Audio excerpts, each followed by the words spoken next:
지금까지 낭독한 연암 박지원의 열아일기 중에서 인상적인 장면 6을 뽑아보았습니다. 열아일기에 담긴 실학정신과 연암의 유머와 멋, 인간적인 면모에 미소 짓게 되고 그의 진면목을 이해하게 되는 흥미로운 장면들입니다. 장면 1. 연암의 유머. 연암은 깊고 활달했다. 외설도 잘 구사했다. 그의 글은 살아있는 글 그 자체였다. 연암이 정조 5년인 1780년 영조의 사위이자 삼종영 박명원이 청나라 고종 권륭제에 칠순잔치 진화사로 북경에 가게 되자 자제군간의 자격으로 수행하게 되는데요. 당시 조선에서는 사신의 자제나 친척을 개인 수행원 자격의 군간으로 데려가 문무를 견학하도록 기회를 주는 제도가 있었습니다.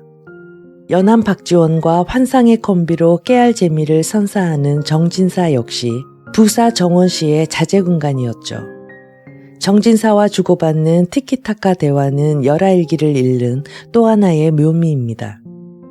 중국의 벽돌에 심취한 연암이 끝도 없이 벽돌에 대한 소견을 말하는 도각록의 한 장면입니다. 정진사의 반응과 두 사람의 대화를 보시죠.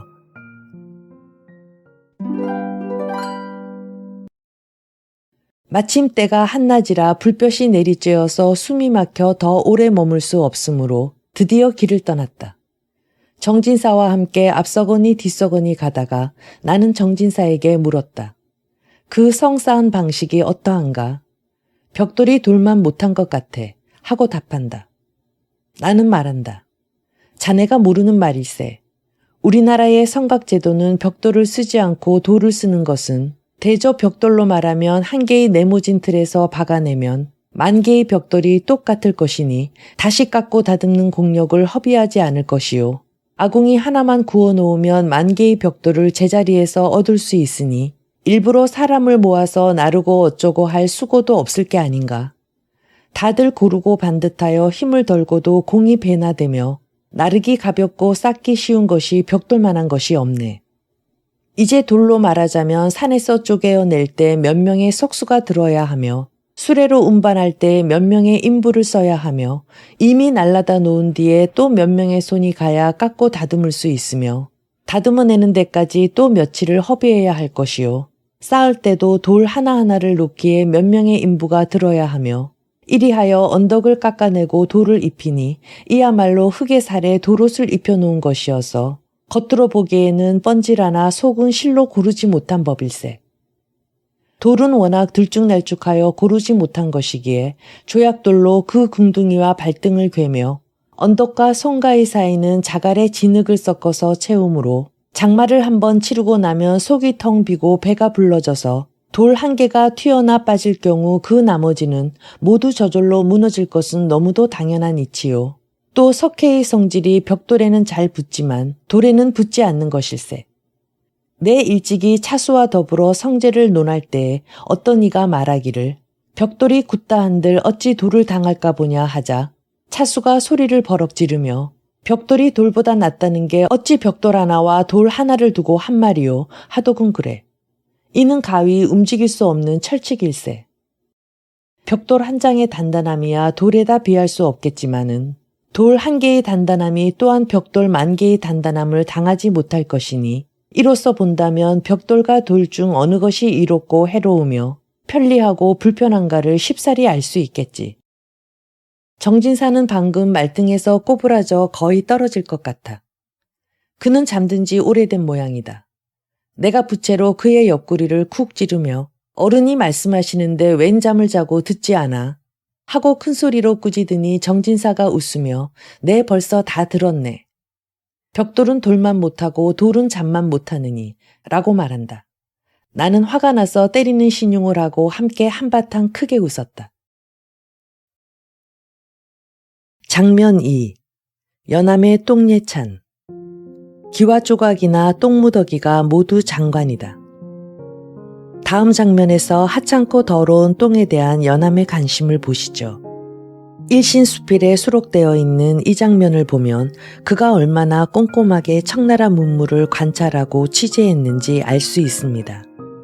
그의 시선은 진부하거나 관습적이지 않고 실사구시의 정신은 열알기 곳곳에 드러나 연암은 수레, 기와 등 온갖 대상에 지대한 관심을 기울입니다.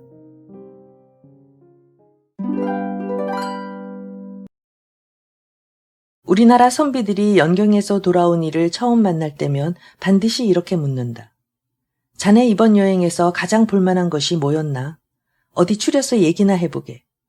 그러면 연경에 다녀온 사람들은 제각기 본 바에 따라 입에서 나오는 대로 대답한다. 요동천리의 그 넓은 벌판이 볼만하지. 구동료의 백탑이 볼만하지. 길가에 쭉 늘어선 가게들이 볼만하지. 계문에 안개 낀 숲이 볼만하지. 노구교가 볼만하지. 산해관이 볼만하지. 각산사가 볼만하지. 망해정이 볼만하지. 조가페루가 볼만하지. 유리창이 볼만하지. 통주의 배와 노가 볼만하지. 금주 위의 목축업이 볼만하지. 서산의 누대가 볼만하지. 사천주당이 볼만하지. 호건이 볼만하지. 상방이 볼만하지. 남해자가 볼만하지. 동학묘가 볼만하지. 북진묘가 볼만하지. 이처럼 요란스러우니 그 볼만하다는 것의 수를 손으로 꼽을 수가 없을 것이다. 그러나 학식이 높은 이라면 섭섭한 표정으로 얼굴빛을 바꾸면서 도무지 볼만한 것이 없더군 라고 할 것이다. 무슨 까닭으로 볼만한 것이 없던가 라고 물으면 그는 다음과 같이 대답할 것이다. 황제가 머리를 깎고 장상 대신을 비롯한 모든 간원들이 머리를 깎았으며 선비에서 서민에 이르기까지 모두 머리를 깎았다네.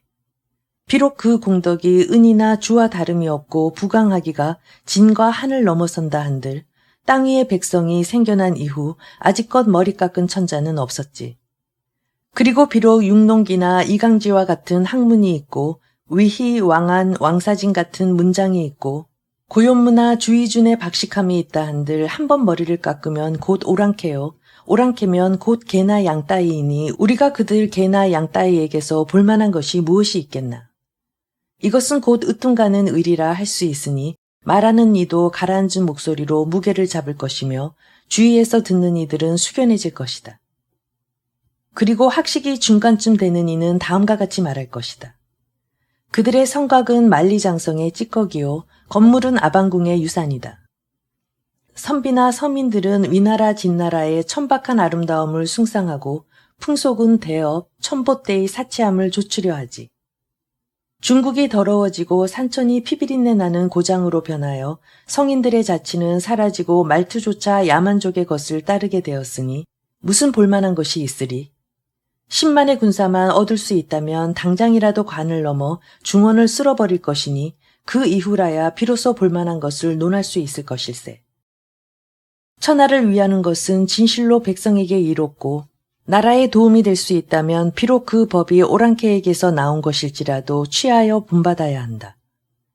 하물며 3대 이후에 성스럽고 지혜로운 임금과 한당 송명의 고유한 옛것이야 어떻겠는가. 성인이 춘추를 지을 때 중하를 높이고 오랑캐를 물리친다는 것은 오랑캐가 중국을 어지럽혔던 것을 분하게 여겨 본받을 만한 좋은 점마저 물리친다는 말은 아닐 것이다. 그러므로 우리나라의 선비들이 진실로 오랑캐를 물리치려면 그들이 중하에 영향을 미친 부분을 모조리 배워서 먼저 우리나라의 우둔한 풍속부터 개혁시켜야 한다. 밭을 가는 법이나 누에를 치는 법, 그릇을 굽는 법이나 풀물을 부는 법에서부터 공업을 장려하고 상업을 풍성하게 하는 것까지 모두 배워야 한다. 그들이 열을 하면 우리는 백을 해야 한다. 먼저 우리 백성들을 잘 살게 하여야 한다. 그래서 우리 백성들로 하여금 몽둥이를 만들게 하여 저들의 굳은 갑옷과 예리한 병기를 충분히 매질할 수 있도록 해야 한다. 그런 뒤에라야 중국은 오랑캐의 땅이 되어 볼만한 것이 없어 라고 말할 수 있는 것이다. 이제 학식이 보잘것없는 내가 말한다. 그들의 볼만한 것은 기와 조각에도 있다. 또 이렇게 말할 수도 있다. 그들의 볼만한 것은 똥무더기에도 있다. 무릇 깨어진 기와 조각은 천하에 쓸모없는 버리는 물건이다. 하지만 그들은 민간에서 담을 쌓으며 그 높이가 어깨 위로 오면 깨어진 기와를 둘씩 포개어서 물결무늬를 만들거나 넷을 모아서 둥근 고리를 만들거나 또는 넷을 등지어서 옛 역전의 형상을 만든다. 그 구멍난 곳이 영롱하고 안팎이 서로 어리어 좋은 무늬가 이루어지니 이는 곧 깨어진 기와 조각을 버리지 않고 잘 사용해 천하를 아름다운 무늬로 장식했다고 할 수 있는 것이다. 그리고 집이 가난하여 뜰 안에 벽돌을 깔지 못하면 여러 빛깔의 유리, 기와 조각, 시냇가에 반질반질한 조약돌을 주워다가 꽃이나 나무, 새, 짐승의 모양을 만들어 벽돌 대신에 깐다. 이러면 비가 와도 뜰이 질퍽한 수렁으로 변하는 것을 막을 수 있다. 이는 곧 부서진 돌조각을 버리지 않고 잘 사용해 천하를 아름다운 그림으로 장식했다고 할 수 있는 것이다. 똥은 지극히 더러운 물건이다. 하지만 그들은 이것을 밭에 뿌리기 위해 마치 금처럼 아낀다. 길에 내어버린 똥무더기가 없고 말똥을 줍는 자는 삼태기를 들고 말꼬리를 따라다닌다. 그리고 이를 주워 쌓는 데 있어서도 네모나 8모, 6모 혹은 누각이나 돈데이 모양으로 만든다. 이렇게 쌓여진 똥무더기를 보면 천하의 모든 제도가 이미 서 있음을 짐작할 수 있는 것이다. 그러므로 나는 말한다. 기와 조각이나 똥무더기가 모두 장관이다. 반드시 성지나 궁실, 누대, 가게, 사찰, 큰 규모의 목축업이나 벌판의 광막함, 기이하기 짝이 없는 수림의 절경만이 장관이라 일컬을 수 있는 것은 아니다. 장면 3. 달을 보며 우주를 읽다. 우리가 사는 이 거대한 땅덩어리는 실체는 둥글고 그 뜻은 모난 것이 아닐까요? 유난히 밝은 달밤 중국인가 명륜당을 거닐며 지구와 우주를 고찰하는 연암의 모습을 상상해 봅니다. 이 장면에 이르면 이 사람 정말 천재 아냐? 라는 생각을 하게 됩니다. 홍대용을 비롯해 북화파로 불리는 그들의 평소 대화 수준을 짐작하게 하는 장면이죠. 우리가 학습에 의해 겨우 알게 된 사실을 18세기의 연암 박지원은 이렇게 바라봅니다.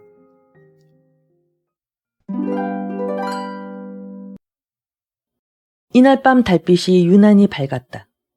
나는 기공을 이끌고 명륜당으로 나아가 달빛이 비치는 난간 아래를 거닐었다. 나는 달을 가리키며 말하기를 달은 언제나 둥글어 햇빛을 돌아가면서 받기 때문에 이 지구 위에서 바라볼 때 찼다가 이지러졌다가 하는 것이 아닐까요? 온 세상의 사람들이 오늘 밤 일제히 달을 본다면 보는 장소에 따라 달 그림자가 살찌기도 하고 여위기도 하며 또 얕기도 하고 깊기도 한 것이 아닐까요? 또 별은 달보다 크고 태양도 지구보다 큰데 겉보기에 그 크기가 사실과 다른 까닭은 원근 때문은 아닐까요? 만일 이와 같은 것들이 믿을 만한 가설이라면 태양과 지구와 달은 모두 허공에 둥둥 뜬 채 별들처럼 보이지는 않을지. 자연 별 위에서 지구를 보아도 지구에서 별을 본 것처럼 보이지 않을까요? 장차 지구와 태양과 달이 한 줄로 늘어선다면 이 세 별은 견우성처럼 반짝거리지 않을까요? 땅을 딛고 사는 온갖 종류의 형상이 모두 둥글어 방죽이나 익모초를 제외하면 모난 것을 찾아볼 수 없고 또 그것들 역시 네모 반듯하다고는 할 수 없습니다. 자연으로부터 모난 것을 구하려 하면 진실로 단 하나도 찾을 수 없을진데 사람들은 어찌하여 유독 지구만을 모나다고 생각하는 것일까요? 만약 지구가 모나다면 저 월식 때 달 가장자리에서 어두워지는 그림자는 어찌하여 둥근 모양을 이루고 있을까요? 지구가 모나다고 주장하는 것은 지구가 모나야 안정감이 있을 것이라는 뜻에 입각하여 그 형체를 지레 짐작하는 것이요. 지구가 둥글다고 주장하는 것은 실제로 보이는 형체를 신뢰하고 뜻을 배제한 것입니다. 이런 의미로 본다면 우리가 사는 이 거대한 땅덩어리는 실체는 둥글고 그 뜻은 모난 것이 아닐까요? 그리고 해와 달은 오른쪽으로 수레바퀴처럼 돌고 있어 그 궤도의 대소가 회전의 느리고 빠름을 잊게 하는 것이 아닐까요? 그래서 한 해와 한 달이 각각의 일정한 정도를 지니는 것인데 해와 달이 지구를 둘러싸고 왼쪽으로 돈다는 것은 우물 안에서 하늘을 바라보는 것과 같지 않을까요? 지구의 본체는 둥글둥글 허공에 걸린 채 동서남북도 없고 아래 위도 없이 마치 쇠기가 돌듯 돌다가 처음으로 태양을 대면하는 곳에서 날이 새었도다 라고 하는 것은 아닐까요?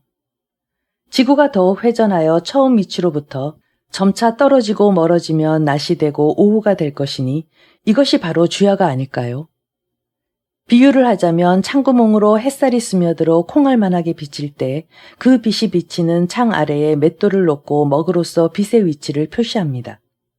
그리고 맷돌을 돌리기 시작한다면 먹표시는 햇빛이 비치는 자리를 지킨 채 옮겨지지 않을까요? 아니면 서로 떨어져 그 사이가 멀어질까요? 또 맷돌이 한 바퀴 돌아 다시 그 자리로 온다면 햇살과 먹표시는 잠깐 만났다가 순간적으로 다시 떨어지게 될 것이니 지구가 한 바퀴 돌아 하루를 만드는 것 또한 이러한 이치 때문이 아닐까요? 다른 예로서 등불 앞에서 물레를 돌린다고 합시다. 물레가 돌아가면 그 모든 면이 불빛을 받을 수 있겠지만 그렇다고 등불이 물레 주위를 돌며 비치는 것은 아닙니다. 지구의 어둡고 밝은 것 또한 이러한 이치 때문이 아닐까요? 그러므로 해와 달은 본래 뜨고 지는 것이 아니며 가고 오는 것도 아닌데 사람들은 지구가 멈춰 있다고 맹신하고 지구는 절대로 움직이거나 돌지 않는다라는 착각에 빠져왔던 것은 아닐까요? 논리적인 학설을 구하지 못하자 이 땅의 추나 추동은 각각의 방위를 조차 논인다라고 한 것입니다. 논인다는 말은 나아가고 물러서며 올라가고 내려가는 것을 의미하니 방위를 조차 논인다고 하기보다는 차라리 돈다고 하는 것이 옳지 않을까요? 그렇게 착각을 한 자는 지구가 돈다면 그 위에 있는 모든 것들이 뒤집어지고 엎어지며 떨어지고 말 것이다 라고 주장하지만 그것들이 떨어진다면 어디로 떨어질까요? 또한 만약에 그 주장을 따른다면 저 별이나 은하수도 기운을 따라 돌고 있을 텐데 어찌하여 뒤집어지고 떨어지지 않을까요? 움직이거나 돌지도 않고 덩어리 진 채 죽어있는 물건이 어찌하여 썩어 부서지거나 흩어지지 않고 항상 존재해 있을까요? 지구의 표면 위에서 생물이 살아온 것을 공의 가장자리에 발을 붙이고 어디서나 허공을 머리에 이고 있는 벌이나 개미의 무리에 비유해보면 혹은 표면을 기어다니기도 하고 혹은 제 보금자리를 거꾸로 디든 채 살아있기도 하죠. 하지만 공이란 방향이 없이 둥근 것이니 그둘 중 누가 옆에 붙어있고 누가 거꾸로 붙어있는지 구분할 수 있겠습니까? 지금도 이 땅 밑에는 마땅히 바다가 있을 텐데 만약 거꾸로 달린 생물이 왜 뒤집어지고 떨어지지 않을까라는 의심을 갖는다면 저 땅 밑에 바다는 누가 두고 쌓아 항상 차 있는 것일까요? 저 무별들은 크기가 어느 정도나 될까요? 그 표면은 역시 지구와 다름이 없지 않을까요? 만약 표면이 있다면 그곳에서도 생물이 살아왔을 텐데 정말로 그럴까요? 또 그 생물이 있다면 저마다의 세계를 열고 자식들을 낳으며 발전해 왔을까요? 지구는 둥글둥글하게 생겨서 본래 음양이 없을 것입니다. 하지만 태양은 불이요 달은 물이니 이는 살림을 하며 불은 동쪽 이웃에게 구하고 물은 서쪽 이웃에게 얻는 격이어서 이 불과 물이 음양이 된 것은 아닐까요? 이것을 억지로 오행이라 이름 붙여 상생이니 상극이니 하고 주장하고 있습니다. 하지만 큰 바다의 풍랑 속에서도 불꽃이 번쩍거리며 얼음 속에는 누에가 살고 불 속에는 쥐가 살며 물 속에 물고기가 삽니다. 저들 기이한 곳에서 사는 생물들에게도 스스로부터 사는 곳이 곧 그들의 땅이 될 것입니다. 만약 달 속에도 다른 세계가 존재한다면 오늘 밤 누군가 둘이서 난간머리를 의지한 채 우리가 서 있는 이 지구의 차고 이지러짐을 논하지 않는다고 그 누가 장담하겠습니까? 라고 하였다. 기공은 크게 웃더니 말하기를 기이하고도 기이한 이야기입니다. 이 땅이 둥글다는 것에 관하여서는 서양인이 제일 먼저 주장하였지만 그들도 땅이 돈다고는 말하지 않았습니다. 선생께서는 이 이론을 스스로 터득하셨나요? 아니면 어떤 스승으로부터 물려받은 것인가요? 라고 하니 내가 대답하기를 사람의 일도 모르면서 어찌 하늘의 일을 알겠습니까? 더구나 소생은 본디 도수에 어둡습니다. 비록 장주의 현묘하고도 해박한 지식이라 해도 천지사방의 바깥쪽 일에 이르러서는 논할 수 없을 것입니다. 아까 이야기는 제가 깨우친 것이 아니고 기동량한 것에 불과합니다. 제 친구 중에 홍대용이라는 사람이 있는데 호를 담원이라고 하지요. 학문을 좋아하고 생각이 국부적인 것에 막히지 않는 사람입니다. 아까 이야기는 일찍이 저와 더불어 달을 바라보다가 장난삼아서 토론한 것이지요. 장면 4. 천하의 형세를 살피는 매의 눈. 한 조각 돌덩이도 천하의 대세를 점치는 데 부족함이 없으니 하물며 천하의 괴로운 심정이 돌보다 큰 것에 있음이랴. 사신단은 장마로 강을 건너기 어려워 전전긍긍하며 전진을 계속합니다. 심지어 하루에 8번이나 물을 건너기도 하며 쉴 새 없이 달려 말들은 더위에 쓰러지고 사람들도 더위를 먹어 토하는 등 천신만고 끝에 연경에 도착하지만 황제는 연경에 있지 않았습니다. 열하에 있는 피서 산장에 가 있었던 것입니다. 그리하여 인원을 줄인 사신단은 다시 500리가 넘는 험난한 열하를 향합니다. 열하에 이르러 조용히 천하를 잇는 연암의 해안을 보시죠.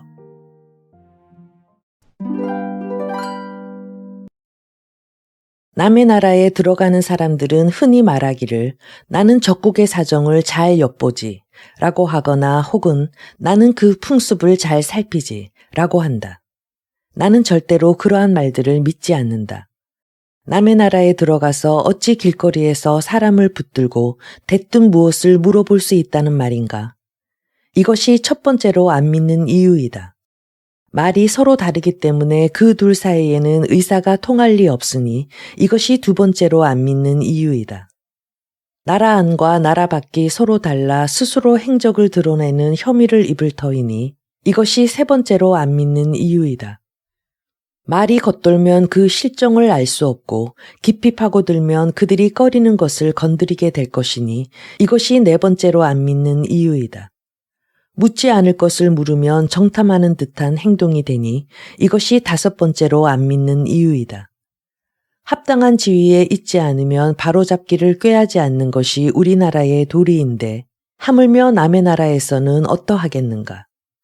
어떤 나라든 그 많은 것을 알아보고 나서야 들어가는 것이 남의 나라에 사는 도리인데 하물며 중국은 어떠하겠는가. 이것이 여섯 번째로 안 믿는 이유이다. 중국의 장수나 재상들이 어짐과 어질지 못함, 풍속의 정숙함과 문란함, 만주인과 한인의 쓰여짐과 소외됨은 물론이거니와 명나라의 옛 사실 등은 더욱 물어볼 수 없는 일이다. 아니, 비단 물어볼 수 없는 일일 뿐만 아니라 묻는다 한들 저들은 대답할 수 없으며 또 감히 대답해서도 안 된다. 이야기가 돈, 곡식, 군사, 산천의 형세에 이르면 마치 큰 관계가 없을 것으로 여길지도 모른다. 하지만 이 역시 말할 수 없을 뿐 아니라 저들은 반드시 의심하고 괴이하게 여길 것이다. 왜냐하면 돈과 곡식은 그 나라의 허실에 관계되는 것이고 군사는 그 나라의 강약에 관계되는 것이며 산천의 형세는 험준하고 중요한 요새에 관계되는 것이기 때문이다. 이 또한 묻거나 대답할 수 있는 성질의 것이 아니다. 옛사람들은 말로써 묻고 대답하는 것 외에 따로 얻는 것이 있다고 하였다. 교량을 보거나 밤에 시각을 알리는 북소리를 들음으로써 예절의 높낮이를 점칠 수 있었고 시를 모아보거나 음악을 들음으로써 시장 물건값의 고화를 가늠할 수 있었던 것이다. 이미 옛사람이 지녔던 지혜와 재주는 지니지 못한 주제에 한갓 하찮은 글이나 한두 마디 말로 무엇을 얻고자 하는 것은 어려운 일이다. 하물며 사회가 넓고도 커서 그 끝을 볼 수 없음이랴. 내가 열하에 이르러 조용히 살핀 바 천하의 형세 5가지를 발견하였다. 황제는 해마다 열하에 가서 머무른다. 열하는 만리장성바 황량하고 궁벽한 땅이다. 그렇다면 천자는 무엇 때문에 애써 이 변방의 황량하고 궁벽한 땅에서 머무는 것일까? 그 명분이야 더위를 피한다는 것이지만 그 실제는 천자가 몸소 변방을 수비하는 것이다. 그러니 몽고가 얼마나 강한지는 쉽게 짐작할 수 있다.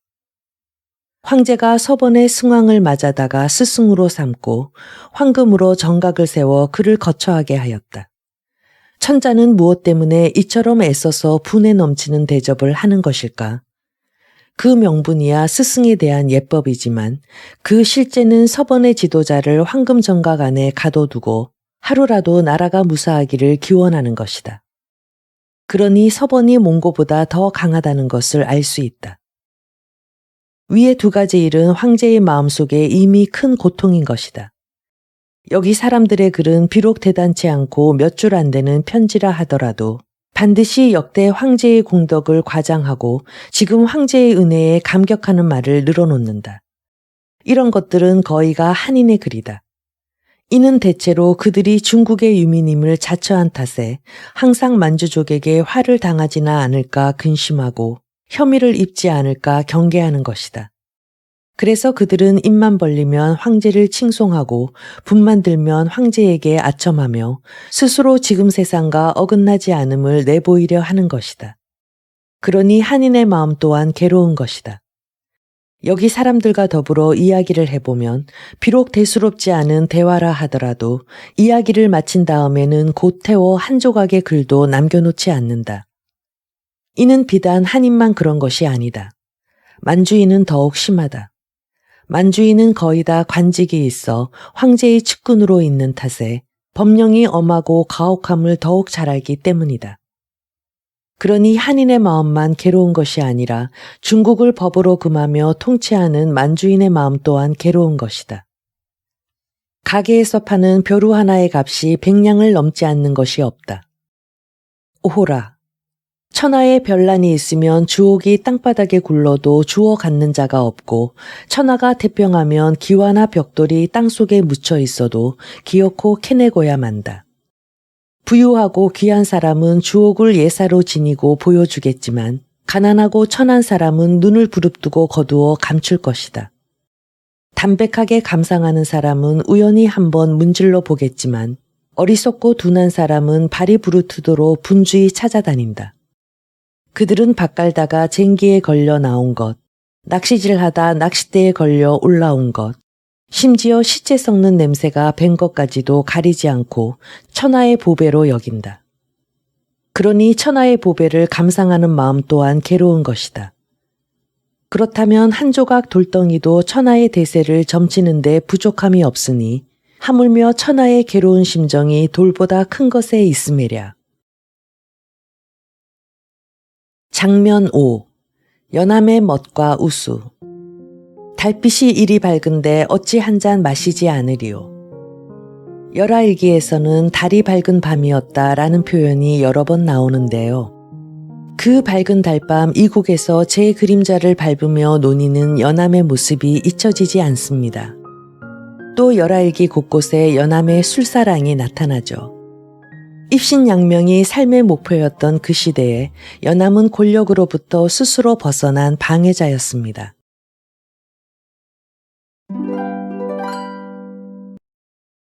달빛이 정원에 가득하고 담장 너머 장군부에서는 초경사점을 날리는 조두가 4차례 울리고 있었다. 상방에 들어가니 하인들은 휘장 밖에서 깊이 잠들었고 정사도 이미 잠들었는데 조그만 병풍 하나를 쳐놓고 내 자리를 마련해 놓았다. 위아래 할 것 없이 일행 모두가 닷새 동안 제대로 잠을 자지 못했다가 이제야 마음 놓고 푹 자게 된 것이다. 정사의 베갯머리 주변에는 병이 2개 있었다. 흔들어 보니 하나는 비었고 하나는 차 있었다. 달빛의 발기가 이 같은데 어찌 한 잔 마시지 않으리요.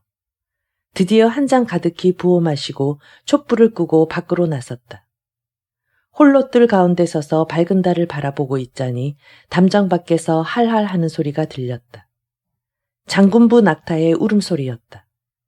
명륜당으로 나가보니 제독과 통관이 각각 탁자 2개를 이어놓고 그 위에서 자고 있었다.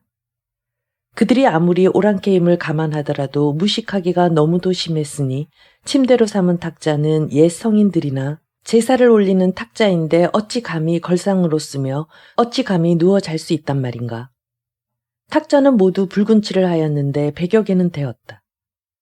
오른쪽 마루로 돌아가 보니 역관 3명과 비장 4명이 한 방에서 자고 있었다. 목덜미를 끌어안고 허벅지를 서로 걸쳤으며 아랫도리도 가리지 않은 채 코를 우레처럼 골지 않는 자가 없었다. 어떤 자는 호루병을 뒤집어 물이 쏟아지는 소리와 같았고 어떤 자는 나무를 켤 때 들리는 톱소리 같았으며 어떤 자는 혀를 차며 남을 꾸짖는 것 같았고 어떤 자는 중얼거리며 남을 원망하는 것 같았다. 말리기를 함께 고생하고 잠자고 먹는 것을 함께 하였다. 그 정든 것이야 고륙과도 같을 것이니 마땅히 생사를 함께 하겠지만 이렇듯 한 침상에서 다른 꿈을 꾸니 그 마음이 초나라와 월나라의 거리처럼 멀게 느껴졌다. 담뱃불을 붙이고 나오니 개 짖는 소리가 표범소리처럼 장군부에서 울려 나왔다. 조두 소리가 깊은 산중의 두견새 울음소리처럼 처량하게 들렸다. 뜰안을 배회하며 혹 뛰기도 하고 혹은 걸음을 크게 하기도 하면서 그림자와 함께 즐겼다. 명륜단 뒤편의 늙은 나무는 그늘이 짙은데 찬 이슬이 방울져서 잎마다 구슬을 달아놓은 듯하고 구슬마다 달빛이 영롱하다. 담장 밖에서 또다시 삼경 이점을 알리는 야경 소리가 들렸다. 애석하게도 이 좋은 밤, 아름다운 달을 함께 감상할 사람이 없었다. 이 시간에 어찌 우리 일행만 잠들었겠는가. 도독부의 장군도 잠들었을 것이다. 나 역시 방에 들어가 허물어지듯 자리에 몸을 던졌다. 장면 6. 좋은 울음터로다. 아, 참 좋은 울음터로다. 가히 한번 울만하구나. 후대의 호곡장이라고 이름까지 붙여지며 열하일기에서 가장 유명한 도각록에 수록된 이 부분은 우리 모두에게 깊은 인상을 남기고 또 연암의 진면목을 만나는 듯해 뭉클한 장면입니다. 연암은 1200리에 걸쳐 한 점의 산도 없이 아득히 펼쳐지는 요동벌판을 보고 탄성을 터뜨리죠. 그의 울음에 관한 해석이 흥미롭습니다.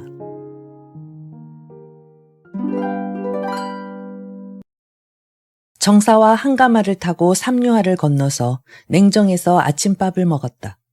10리 남짓 가서 산모롱이 하나를 접어들자 태복이가 갑자기 굽궁하고 말 앞으로 달려 나와서 땅에 엎드려 큰 소리로 외친다. 백탑이 보입니다. 태복은 정진사의 마도다. 아직 산모롱이에 가려 백탑은 보이지 않는다. 빨리 말을 채찍질하여 수십 보를 채 못 가서 겨우 모롱이를 벗어나자 눈자위가 어른거린다. 갑자기 검은 공 한 덩어리가 오르락내리락 한다. 내 오늘의 처음으로 인생이란 본시 이러한 의탁한 곳이 없이 하늘을 이고 땅을 밟은 채 떠돌아다니는 존재임을 알았다. 말을 세우고 사방을 돌아보다가 나도 모르는 사이에 손을 들어 이마에 얹고 아, 참 좋은 울음터로다. 가히 한번 울만하구나 하였다. 정진사가 묻는다. 이렇게 천지간에 큰 시야를 만났는데 갑자기 울고 싶다니 웬 말씀이오? 내가 말한다. 그래. 아니, 아니야. 청고의 영웅이 잘 울었고 미인은 눈물이 많다지. 그러나 그들은 몇 줄기 소리 없는 눈물을 흘렸기에 소리가 천지에 가득 차서 마치 새와 돌로부터 나온 듯한 울음을 듣지 못하였소. 사람들이 칠정 중에서 슬플 때만 우는 줄 알고 칠정 모두 울 수 있는 것임을 모르오. 기쁨이 사무치면 울게 되고 노여움이 사무치면 울게 되고 즐거움이 사무치면 울게 되고 사랑이 사무치면 울게 되고 욕심이 사무치면 울게 되는 것이요. 불평과 억울함을 풀어버리면은 소리보다 더 빠름이 없고 울음이란 천지간에 있어서 우레와도 같은 것이요. 지극한 정이 우러나오는 곳에 이것이 저절로 이치에 맞는다면 울음과 웃음이 무엇이 다르리요. 인생의 보통 감정은 오히려 이러한 극치를 겪지 못하고 교묘히 칠정을 늘어놓고 슬픔에다 울음을 배치했으니 이로 인하여 상고를 당했을 때 억지로 애고 어이 따위의 소리를 부르짖지. 그러나 참된 칠정에서 우러나온 지극하고도 참된 소리란 참고 눌러서 저 천지 사이에 서리고 엉겨 감히 나타내지 못한다오. 그러므로 저 가생은 일찍이 그 울 곳을 얻지 못하고 참다 못해서 벼랑간 손실을 향하여 한마디 길게 울부짖으니 이 어찌 듣는 사람들이 놀라고 해괴히 여기지 않으리요. 정진사가 말한다. 이제 이 울음터가 저토록 넓으니 나도 의당 당신과 함께 한번 슬피 울어야 할 것이나 우는 까닭을 칠정 중에서 찾는다면 다만 어느 것에 해당될는지 모르겠소 라고 한다. 저 갓난아기에게 물어보시오. 그가 처음 날 때 느낀 것이 무슨 정인가? 그는 먼저 해와 달을 보고 다음에는 앞에 가득한 부모와 친척들을 보니 기쁘지 않을 리 없지. 이러한 기쁨이 늙도록 변함이 없다면 본래 슬퍼하고 노여워할 리 없으며 의당 즐겁고 웃어야 할 정만 있어야 하련만 도리어 분하고 한스러운 마음이 가슴에 가득 찬 듯이 자주 울부짖기만 하오. 이는 곧 인생이란 성한 사람이나 어리석은 사람을 막론하고 모두가 한결같이 끝내는 죽어야만 하고 또 그 사이에는 모든 근심 걱정을 골고루 겪어야 하기에 이 아기가 태어난 것을 후회하여 울음보를 터뜨리면서 스스로를 애도하는 것이 아니겠소. 그러나 갓난아기의 본정이란 결코 그런 것은 아닐 거요. 무릇 그가 어머니의 태중에 있을 때 캄캄하고 막혀서 갑갑하게 지내다가 갑자기 넓고 환한 곳에 빠져나와 손과 발을 폈을 때는 그 마음이 시원할 것이니 어찌 한마디 참된 소리를 내어 제멋대로 외치지 않으리요. 그러므로 우리는 의당 저 갓난아기의 꾸밈없는 소리를 본받아서 저 비로봉 산마루에 올라가 동해를 바라보면서 한바탕 울어볼만 하고 장현 바닷가 금모래밭을 거닐면서 한바탕 울어볼만 하며 이제 요동벌판에 와서 여기서부터 산해강까지 1200리 사방에 도무지 한 점의 산도 없이 하늘끝과 땅 변두리가 맞닿은 곳이 악교풀로 붙인 듯 실로 꿰맨 듯 고금에 오가는 비구름만 창창할 뿐이니 이 역시 한바탕 울어볼 만한 곳이 아니겠소.